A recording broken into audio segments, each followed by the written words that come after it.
Well, it's a combination of the last sort of couple things we've had, starting with Andy, and it's sort of a combination of Andy and Steve. Okay, it's a paper that I started writing a while ago, and I'll give you the whole thing, but I'm really going to kind of read. Okay, if you zone out, I understand it's expected, but it's on the line of poetics, which is one of my areas of research. I don't expect everybody to be interested. I do expect you, however, if you want to interrupt and stop and derail the process, that's cool. I will also exert myself if I feel necessary. Okay. Is there going to be a quiz at the end? There is a quiz, actually. There's a quiz. So, by way of greeting and entree into this discussion, I want to retell an anecdote. Richard Shea, the founding member of this organization, and the person who got me started playing for dance. Sent me this email on the eve of my departure to this very conference. He said, last Friday, I'm going to use a Sally Baines trick, which is when it's a quote, I'll start this way, and then that's the same quote in a quote. Last Friday, a guest artist, young professional, graduate of the Connecticut College program, was back to teach a master class. I introduced her to her musician, a young drummer. She said, thank God, not piano. Is more proof necessary for us to look at attitudes towards the role of the piano? By the way, Richard wishes he were here and sends his regards to you all. No.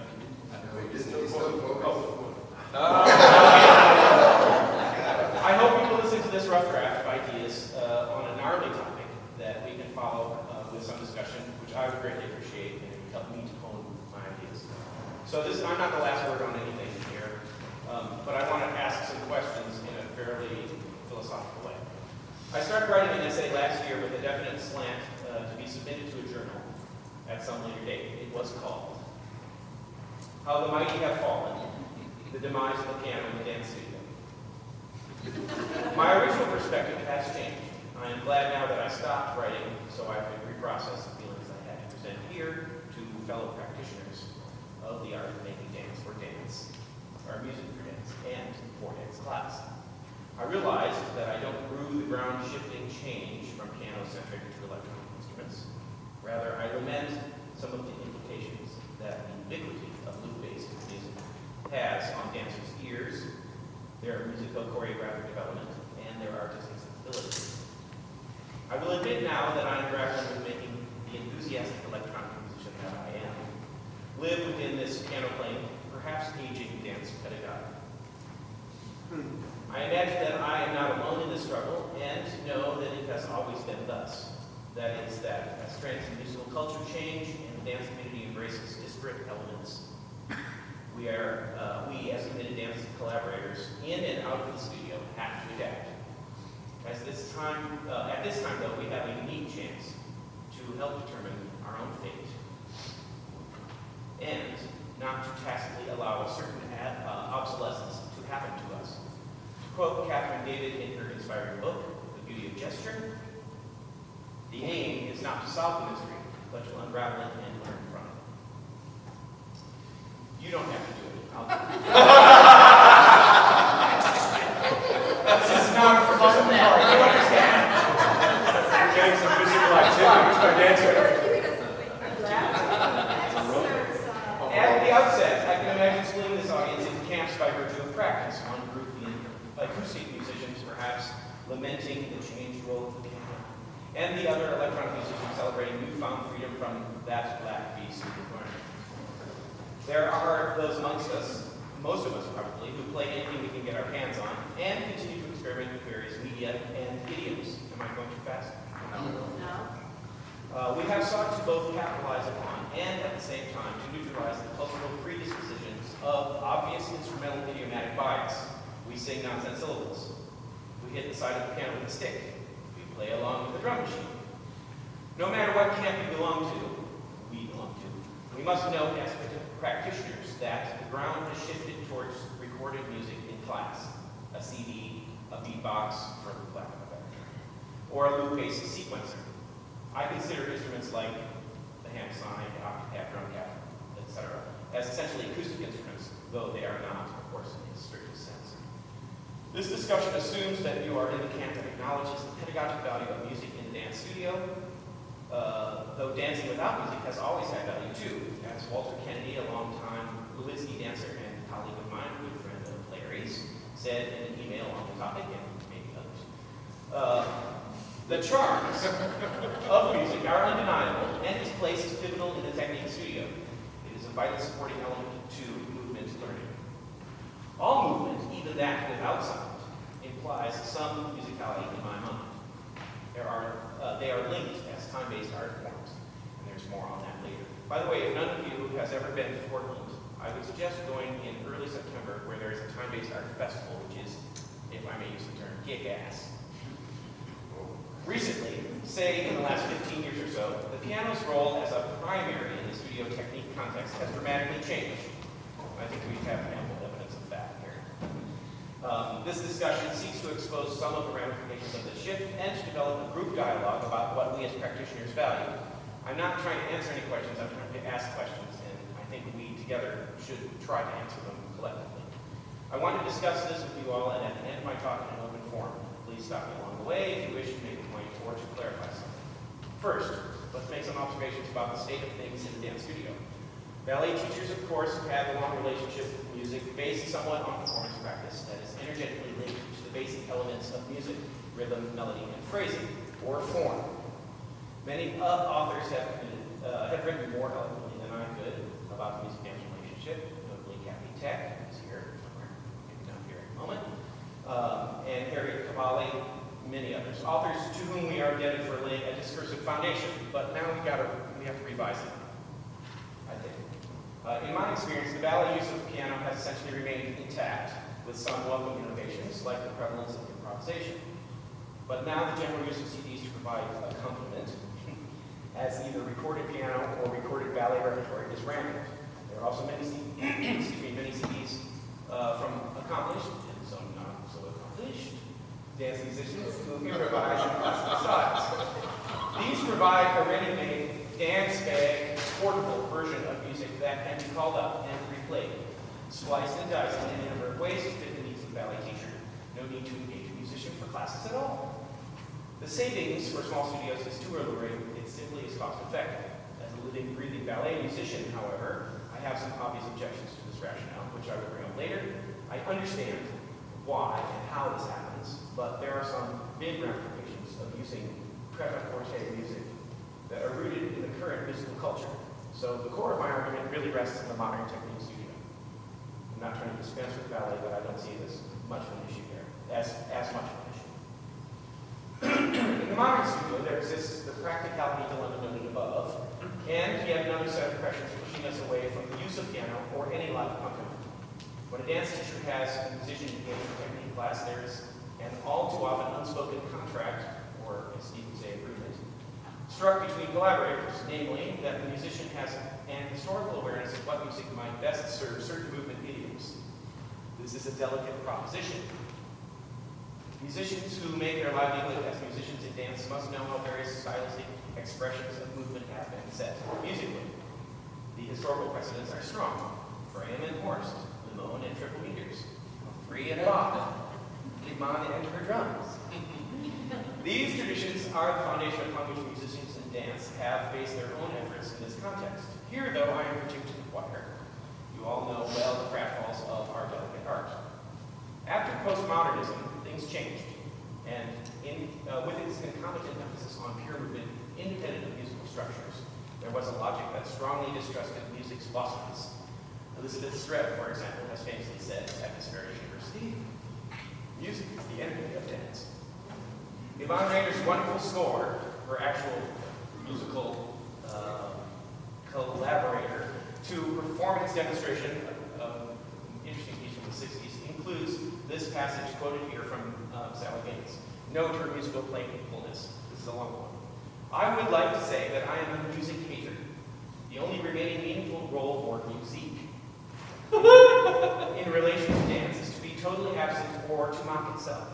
To use serious usage simultaneously with dance is to give a glamorous high art aura to what is seen. To use program, music, or pop or rock is to generate excitement or coloration, which the dance itself would not otherwise evoke. Why am I opposed to this kind of enhancement? One reason is that I love dancing and am jealous of encroachment upon it by any other element. I want my dancing to be the superstar and refuse to share the limelight in any form of collaboration or coexistence. Muzak does not accompany paintings in a gallery. I simply don't want someone else's high art anywhere near mine. Hold on, I don't collaborate. Furthermore, I am all for one medium at a time. This is Yvonne Raymond, and that was an actual score to a piece of hers. Can I add a footnote? She is currently on the University of California Irvine faculty in the Department of Studio Art. And has little to no interaction. Even though she's good friends with Connie. Yeah, and she, of course, has been making films for a long time and not very much dance. In this world, What was the date of it? 61, I think. Because then she did chair Willow to the River Deep. Oh, there have been debating. The most famous, of course, is Trio A, which is usually done without first and then later with the Chambers Brothers. Right. In this world, music has a younger sibling who rightfully needs to develop her own individual aesthetics to grow out of the shadow of music and her cloying forms. This process of rejection of the traditional roles is a part of the artistic revolutions that have made modern dance so vital from the beginning. Practices in the theater of the time certainly demonstrated that dance could be extremely successful with no music, with text accompaniment, or even with textural sonic treatment of the space. In the studio, a parallel practice developed. A new generation of teachers experimented with dance to sound without a direct teacher-driven relationship to music.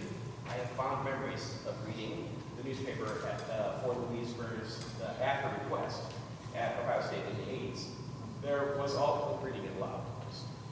There was also minimalism that shares characteristics with the current popular pulse-driven subculture of much of today's music. Mind you, I am not opposed to using different modes of accompaniment in class or performance, or using different modes of eliciting dance from students, or finding new ways to teach about the complexities of dancing.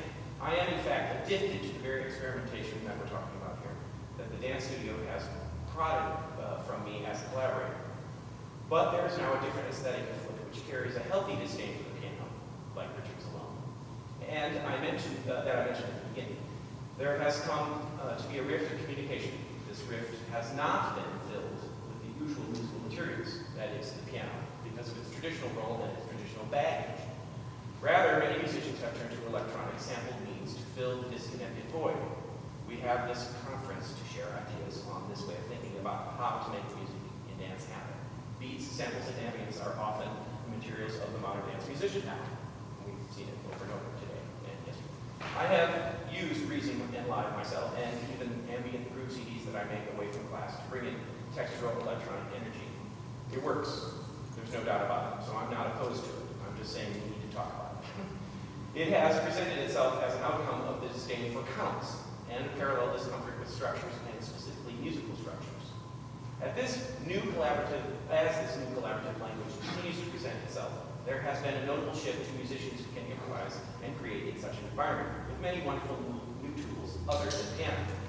Simultaneously, teachers who are able to describe what they need or have language for suggesting suitable sound are fewer and further between. And that's the real rub for me. Though the piano remains the most flexible and capable instrument, it has come in its iconic downfall to mean classical, stilted, unhip, and old-fashioned. Many in modern dance fear anything classical sounding because of the ballet backlash that can come from inexperienced dancers when they hear classical music. Here we have reached a set of questions.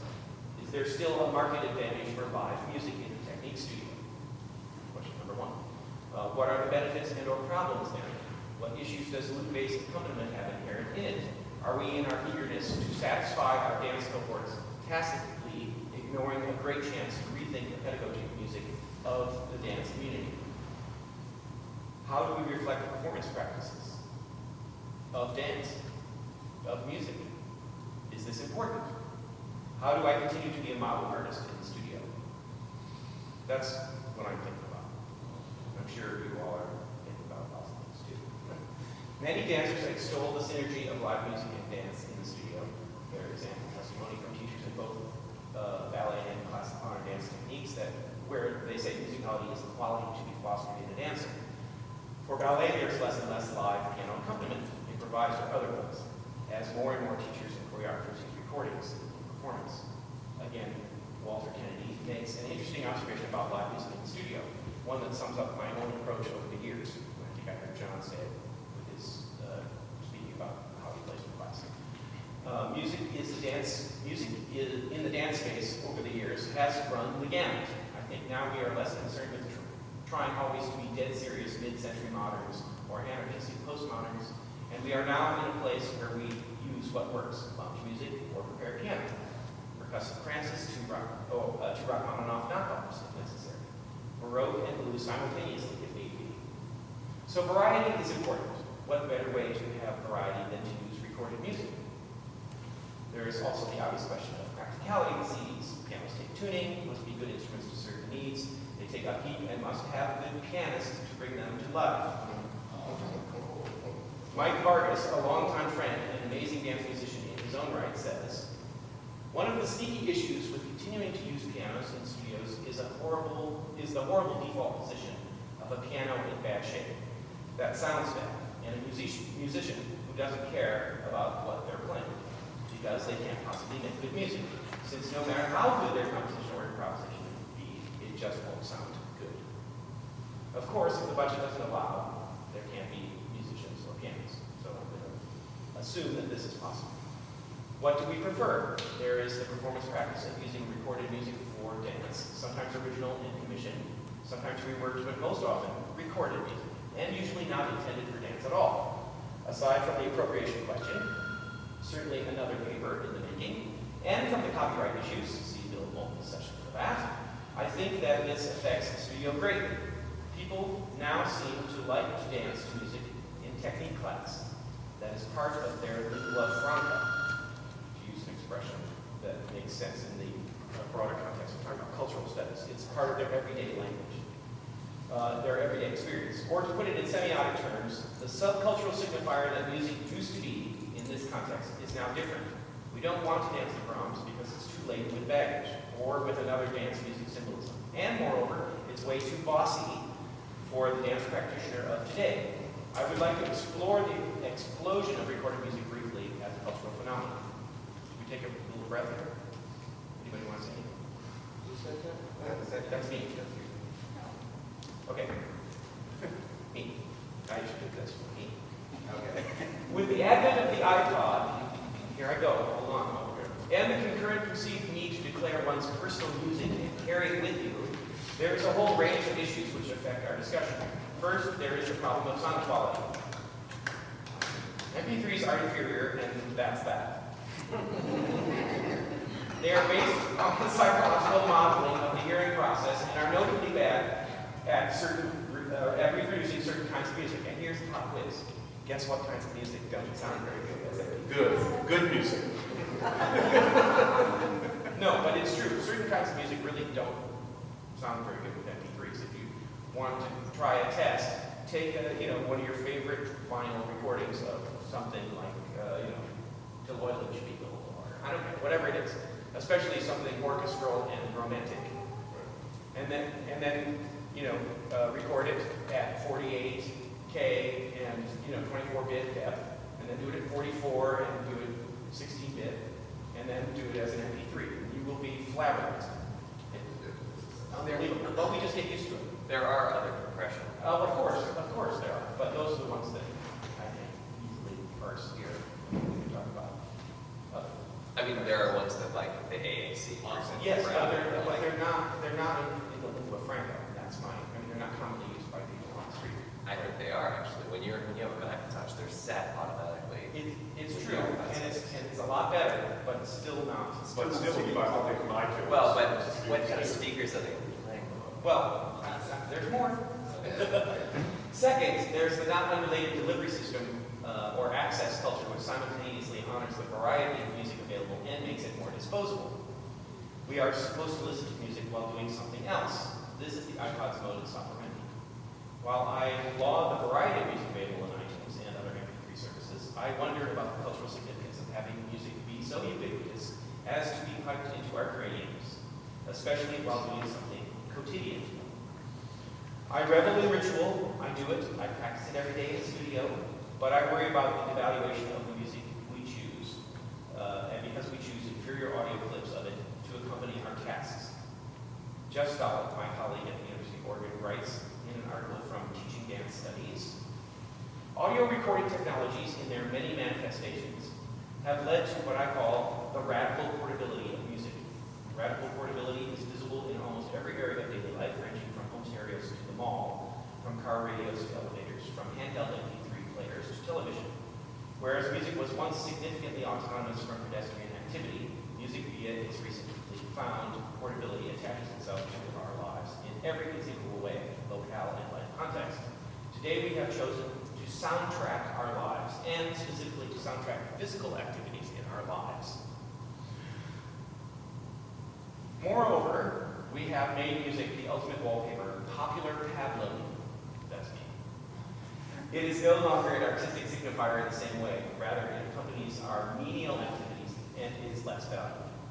Our entire relationship to music has changed with the advent of the iPod. When we couple the preponderant readily available music, repetitive with that pop, with its function for every task we do, we get the ultimate garage music. One which has changed, if not tools, at least the language we must use as dance musicians. There are, of course, amazing examples of snippet-rich music that is clearly not part of my vitriol here. One personal complaint I have to reconcile with some of the music my students bring in is its rampant substitution of rhythm for other musical elements. I love rhythm. I'm not against rhythm, but this is part of the culture of a lot of music that they're listening to. It's mostly rhythm and manipulation of rhythm, which is fine, but not at the exclusion of every other kind of music. Plus it's the same. Right. Well, Like yeah. one. It is at the core of redefining the styles. I do it in my own compositions a lot, and there are other examples, lots of C for I won't bore you with that. The rhythm of much music today is the primary element. A lot of content is subsequently limited and is more and more just a counter rhythm.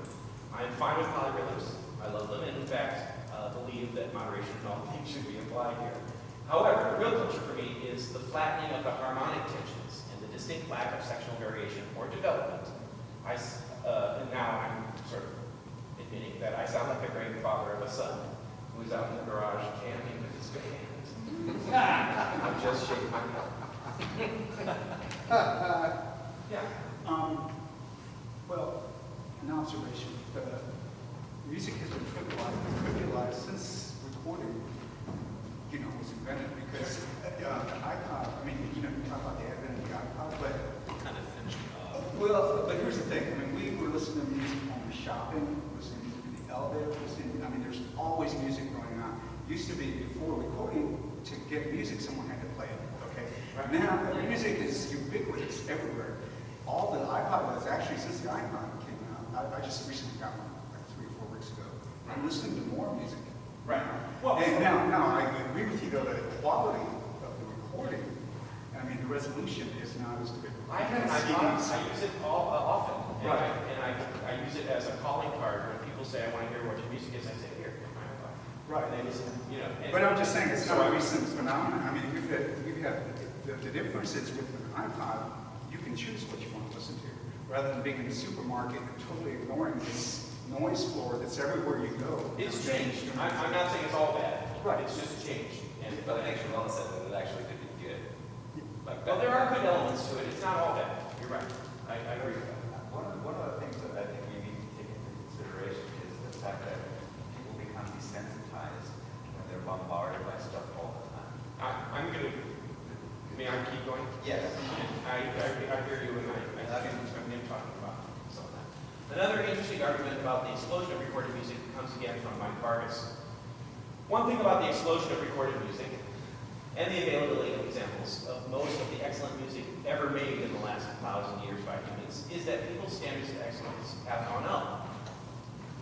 When it comes to taste in music, I'm talking not about a standard that would place one style over another, but about excellence with regard to execution, production values, good instruments, and so on, regardless of the inevitable fact that in any given pool of musics, most of it would be mediocre at best.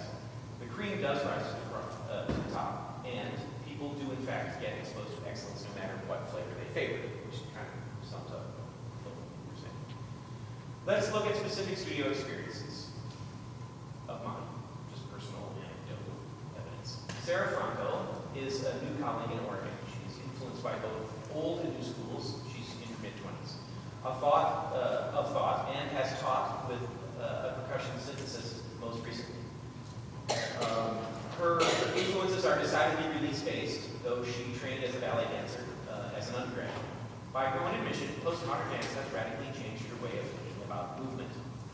My point is that it also changed her way of thinking about the music that goes with that and the musical vocabulary that she uses as a teacher. She is still developing her musical vocabulary. In fact, most of the time when I enter the space in which we will be making music and class together, she has her iPod on, and she's running around working her movement. She looks up and says hello and goes on prepping for class, never stopping the music. I don't know what music she's listening to, but I do know that she's certainly not listening to the music I'm about to create for her on the spot. It occurs to me that she is a good example of the new pedagogue who is teaching movement-based in release. Here is what she wrote in an email to me about the same topic, the same email that I sent her to Walter. The musician and the music they bring to class consciously and subconsciously informs dancers about, I want to say that again, consciously and subconsciously informs dancers about the nature of the movement presented and give information about possible approaches to each combination. Music serves as a source for inspiration and invites a more complete physical embodiment and exploration of artistry. In that way, music teaches about movement as much as I do. Interesting, she had that perspective. She's clearly honors music, but it's a little more open-ended. It's not as direct a relationship. She, in fact, says that it might suggest a way that people would dance. It doesn't have to, for instance. Here we have a more open-ended kind of contract with let's say the Lamone classes that I played for Betty Jones. Betty always encouraged me to experiment and even loved stride piano mixed with the Bachman improvisation she requested for Ms. Franco and I are still using dance phrasings of 8, but I can tell that she's eager to break away. She has responded every time I play with or live with phrase structure for variety. She has encouraged me to bring in my toys. She calls them toys. She is very easy to work with, partly because she can hear music dance, and by the way, plays the piano pretty well. She can hear the music and dance connection in both new and old school ways. My job is really to convince her that I see what she is doing and can respond. I will have to pull out my 11 tribes soon and see what happens. I have had the honor of playing for many practitioners of the ambient texture school, some preferring acoustic approaches and some wanting full-on tribal groove. I remember well how Iran Holtman, Patricia Brown alone, wanted me to play Eastern European folk music, whatever that is, because she wanted to push against its charming energies. What a sensibility that was. It always presents a challenge in this situation for me as a musician because I'm so eager, in fact trained to feed my dance eye, to catch the nuance of the movement and to try to respond, to reproduce it in musical terms. If they don't want my intrusion but crave energy commodified, I must do something else. When the goal is to provide a fabric for dancing which is not linked rhythmically to movement but energetically, the syntax of accompaniment is radically different. Sometimes these teachers have come to know what music they like and can describe it in some detail. Most have formed long-lasting working relations with musicians who play for them regularly. Experimentation is an obvious solution here, but much loop-based accompaniment, I hear, mimics a musical sensibility that is rampant in the iTunes libraries of my students. They light up like the sun when I bring out my left tribe for the end of class. This is sort of speaking to your idea about energy change and shift. I do tend to use electronic instruments more at the end. In my own music for modern class, I always try to create as much timbral and stylistic variety as I can. I play drums, piano, viola, I sing. I don't always use electronic support. Sometimes I just get in the mood and bust out the beatbox. In any case, my choices are based on the desire to provide as wide a range of appropriate support as I can. But I realized that what I am after most often is making time feel a certain way through musical expression. The fact that dance and music are time-based art forms makes a point of contact that can be really fertile as a philosophical locus for improvisation. One of the most successful musicians at this kind of accompaniment is Albert Matthias. He uses reason and trigger textures from that MMC Akai performance control, as well as his voice and an electric dotar, which he plays classes. He has worked this out over a long period of time with Kathleen Hermsdorf. It works for them because the dance counts are generally not set, and the dancers dance and the music makes a great vibe. It's not for everyone, but nonetheless very effective for them. Another fine electronic percussionist, John Hanks, has played for modern and jazz classes at AEF for years, and he's all over the list. All know him. Yesterday, we saw two very well-developed and clearly effective demonstrations from Rob and Corbett about how this can be handled. Certainly, it can be done and well by a practiced and talented artist. So what am I on about? I believe that what we are after is a considered approach, not a canned feeling. Right? My objections to using groove loops a lot is that it can eliminate some of the key musical material that I think dancers need to be conversant. It further can play into the pablum of the everyday. Finally, we have to remember that the piano is a most effective communicator of many musical ideas. Not the most, but a most. Certainly tried and true. I want to say that I think the psychological effect of choosing electronic percussion samples for movement is somewhat counterintuitive to many dance musicians who have developed their skills with traditional, albeit Western, sometimes, music values in mind. Mike Vargas makes a great point about the physicality of playing an acoustic instrument. The piano still feels like an amazingly powerful and important instrument for the support of a dancer's education. Let's say, for example, compared to a classic synthesizer that weighs only 10 to 20 pounds, the possibility that a musician playing for dancers moving their bodies could also be moving his or her body, in fact, could throw their weight into the instrument with visceral and passionate force, means that the musician playing a piano in class is connecting directly, though perhaps subliminally, with the dancers through the physical nature of the shared activity in the moment. I should point out that I think this applies to any music instrument, drums, kalimba, didgeridoo, for that matter. Dancers understand the engagics of playing an acoustic instrument inherently. That is the core of Tigger's vocalizations, for instance. We have reached a kind of crisis of musical culture. Most of my students don't hear music in terms of anything but rhythm. They don't understand consonants or dissonance, even rhythmic versions, because they don't listen to music that has very much harmonic information or melodic.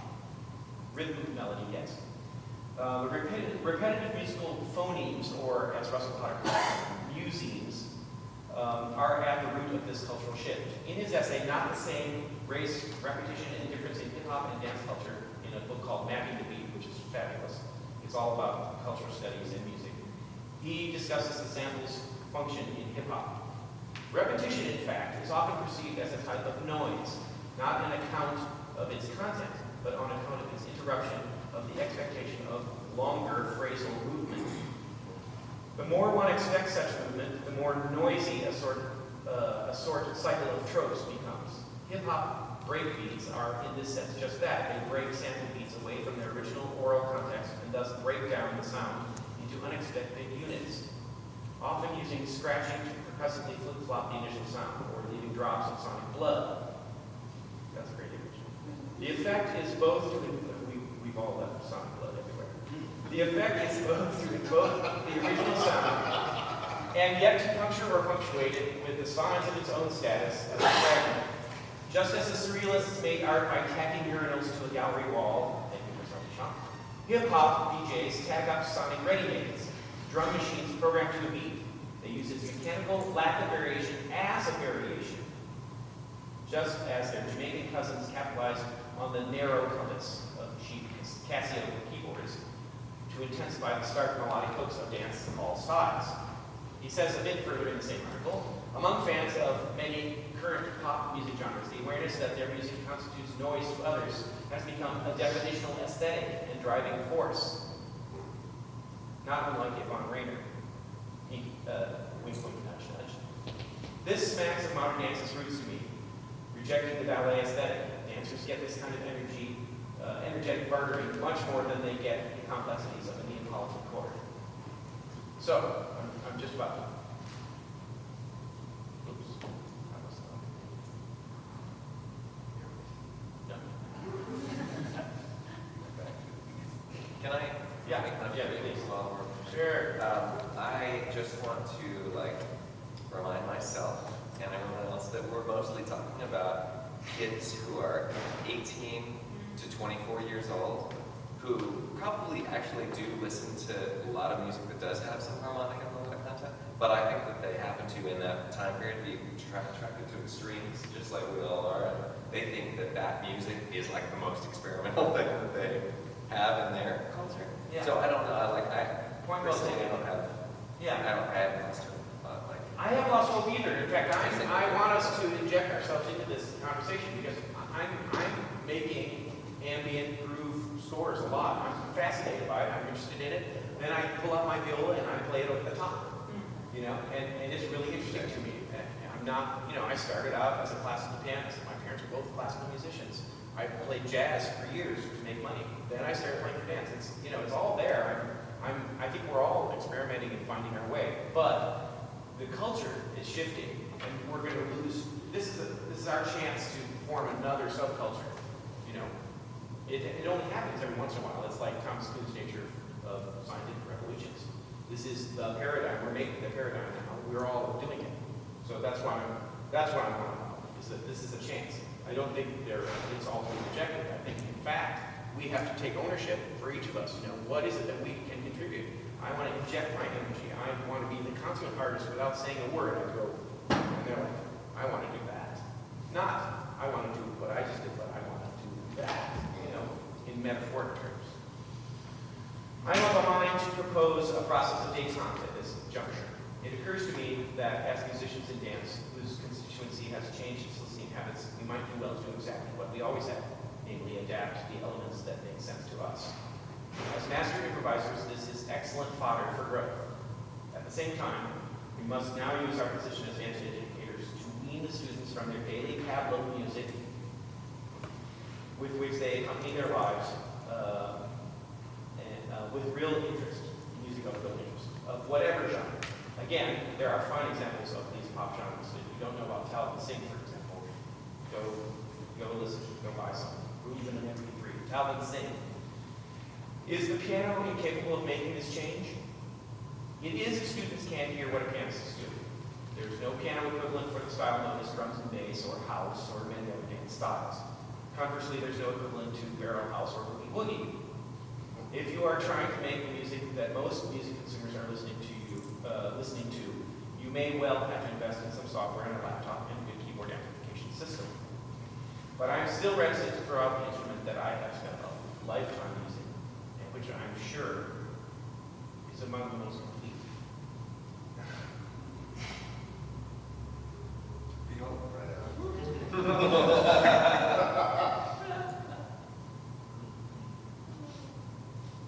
that's it. I've also learned to play class without a piano. I mean, didn't learn to even play class without instruments altogether. Certain classes I've played in festival contexts are best done with electronics on environments. This is where some are going to present the dance count strictures of the past. As an aside, one modern classical style that works well in modern dance is minimalism. You have to go drive and not appeal, blah, blah, blah, you all know this. Our friend Andre Grabou first introduced me to the appeal of Glacian jams. Mike Vargas introduced me to a Reichian version. I remain indebted to many of you here who have allowed me to beg, borrow, and steal because I need it. Such is the life of a vagabond dance musician. As mentioned before, the crux of my recent explorations came down. I don't know why I got upset there. My recent We're not going to explorations take a piano from you, Chris. We all promised before we're not going to take it away. come down to a very basic principle that is shared by dance and music. That the energy is time-based and that there are numerous styles that can affect a time sense in a performative context. Baroque music, for instance, and minimalism share a kind of sewing machine sensibility that is highly ordered, and adagio is just another kind of downing groove or ballad. The piano remains my most easily accessed gestural machine. And now I'm done. I think Mike Vargas states it nicely. With a good instrument and an enthusiastic, skilled musician, I also believe, that the deadening monotony of pop music's vibrations can in fact be exposed through interesting and provocative choices from combination to combination. It can wake people up in a ballet class to suddenly hear a ska version of The Kings played for tendu exercise. If that is followed by Stravinsky improvisation with fun but ugly harmonic surprises, and that in turn is followed by country western waltz for the pliés, and if all of this is delivered up with the same dedication to excellence and detail by the musicians, with delightfully unexpected nuances within each of those genres, the possibility for a living creative experience is there. I thank you all for the chance to spout. I want to open the discourse up to you. I hope you will continue to experiment. I fumble with knobs and limp back to the piano. I play piano with grooves I made the night before. I play toy instruments and amplify them. I read the newspaper aloud. It takes a certain humility and trust to carry it out, but if I really need it,